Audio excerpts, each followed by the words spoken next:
Assalamualaikum everyone. Let's learn Newton's laws of motion in a more exciting and practical way. With the help of some examples, I want to show that these laws of motion are not just limited to your physics textbook, but they are happening all around us in our everyday lives.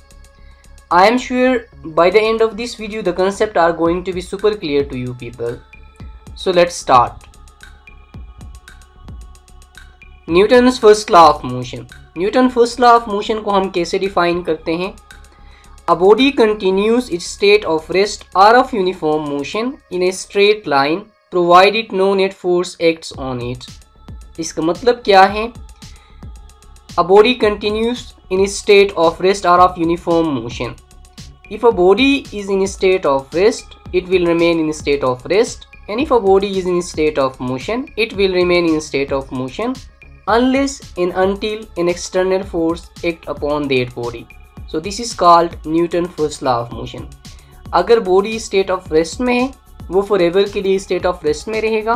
अगर body state of motion में है then it will remain in state of motion forever unless and until कोई external force जो है उस body पे apply ना करे। ठीक है, इस एग्जाम्पल में देख लें। If the ball is in state of rest it will remain in state of rest, and if the ball is in state of motion it will remain in state of motion unless and until an external force act upon that body.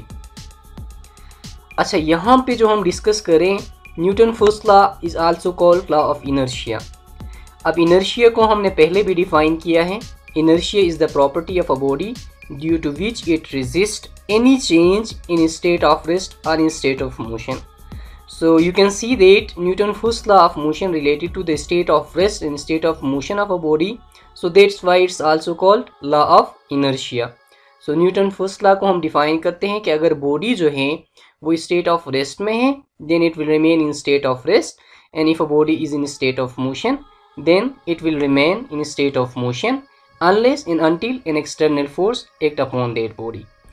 अच्छा, अब यहाँ पे question ये है but what can change this?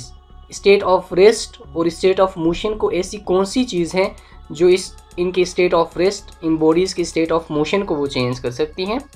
So the only thing that can change the state of rest and state of motion of a body is the unbalanced force.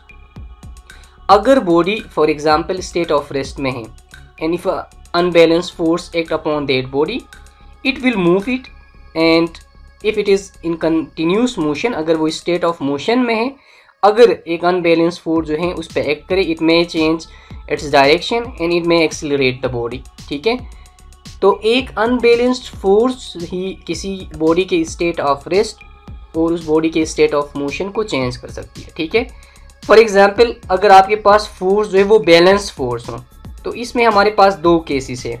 एक ये कि आपके पास बॉडी जो है वो स्टेट ऑफ रेस्ट में ही रह सकता है. इसका मतलब क्या है? The velocity of the body should be zero, then the body remain in state of rest. And second thing, अगर वेलोसिटी उसके ज़ीरो ना हो the body is in uniform motion. ठीक है, तो उस केस में क्या हो सकता है कि the body will stay in uniform motion, ठीक है, with the same velocity in the same direction. So Newton first law of motion जो है it basically tells us about the state of rest and state of motion of a body. ठीक है, so this is all about Newton first law of motion. अब हम आगे बढ़ते हैं Newton second law of motion. अच्छा, Newton second law of motion को हम कैसे डिफाइन करते हैं? When a net force act on a body, it produce acceleration in the body in the direction of the net force. The magnitude of this acceleration is directly proportional to the net force acting on the body and inversely proportional to its mass. यहाँ पे क्या कह रहे हैं कि अगर किसी body पे हम फोर्स अप्लाई कर रहे हैं it produce acceleration in the body in the direction of the net force. So this force, your applied force is producing acceleration in the body in the direction of your applied force. ठीक है, उसी direction में उस body में acceleration produce करेगी. ठीक है, अच्छा, अब ये जो फोर्स जो है ये किस चीज़ पे डिपेंडेंट है? अगर मैग्नीट्यूड ऑफ फोर्स जो है it's depends on the acceleration. जितना ज़्यादा फोर्स आप अप्लाई करेंगे बॉडी में उतनी ही ज़्यादा एक्सिलरेशन प्रोड्यूस होगी. ठीक है, लुक एट दिस एग्जांपल. यहाँ पे जितना ज़्यादा फोर्स हम अप्लाई करेंगे द बॉडी विल एक्सिलरेट. ठीक है, अगर हम कम फोर्स अप्लाई करेंगे देन बॉडी में एक्सीलरेशन भी लेस प्रोड्यूस होगी। So basically Newton first second law of motion जो है it relate the force, mass and acceleration, ठीक है। Look at this example. A man is pushing a box and he is trying to move it, so he is applying force on the box. जब ये जिस direction में force apply कर, the box will move in the same direction. If he is applying force, then this force will produce acceleration in the box, ठीक है। अब यहाँ पे the same box and the same man is applying force on the box. So अगर ये ज़्यादा force apply करेगा then it will accelerate more, ठीक है। तो इसमें एक्सीलरेशन भी ज़्यादा प्रोड्यूस होगी। So Newton first law of motion जो है it relates the force with acceleration and the mass of the object, ठीक है। अगर मैथमेटिकली हम इसको देखते हैं तो mathematically Newton first law of motion second law of motion को हम कैसे देखते हैं।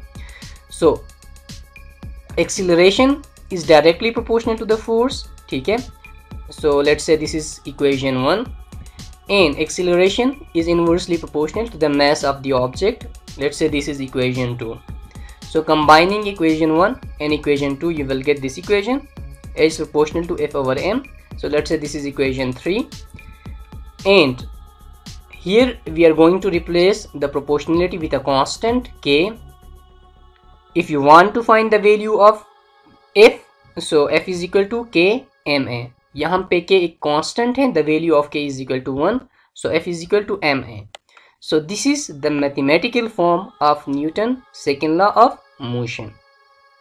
अच्छा, आप लोगों को ये भी पता है फोर्स जो है it is a vector quantity, और फोर्स को हम कौन से यूनिट में मेजर करते हैं, न्यूटन में, ठीक है। सो 1 न्यूटन जो है it is a force if we are applying this force on a mass of 1 kg, ठीक है, then this force will produce an acceleration of 1 metre per second square in the body, ठीक है। So this is the mathematical form of Newton second law of motion. So there is a direct relation between force and acceleration and there is an inverse relation between mass and acceleration, ठीक है। अच्छा, Newton's third law of motion. Newton third law of motion को हम कैसे define करते हैं? To every action there is always an equal but opposite reaction. इसका मतलब क्या है? Look at this example. यहाँ पे 2 क्वेश्चन हैं, आप देख के मुझे बता दें what are these 2 question.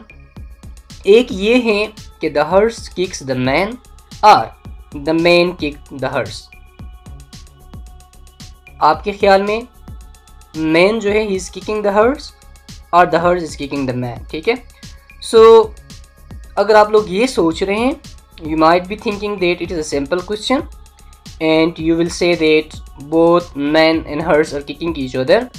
So if you are thinking so, you are absolutely right. But यहाँ पे क्वेश्चन ये है कि how Newton's third law of motion works here. इसको थोड़ा सा हम सिंपल करते हैं, आप डिफिनीशन देख लें। To every action there is always an equal but opposite reaction, ठीक है। The only thing you need to understand in Newton's third law of motion is the force. Force जो है it always occurs in pairs, ठीक है। एक single body पे आपके पास एक्शन और रिएक्शन फोर्स एक ही बॉडी में एग्जिस्ट नहीं करता, ठीक है। So force, in short we can say that Newton third law of motion is all about understanding the term force pairs, means action and reaction. Look at this example. A man is throwing a ball on the wall. So the force of the ball on the wall is the action force and the force of the ball on the ball is the reaction force. ठीक है?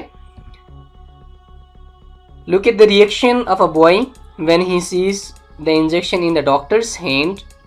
So Newton's third law of motion is not really hold in this example, but you can say it is a humorous example of action and reaction. So Newton's third law of motion basically tells us about the action and reaction forces, ठीक है? So to every action there is always an equal but opposite reaction. So this is all about for today's lecture. Thank you so much for watching. Stay home, stay safe and stay educated.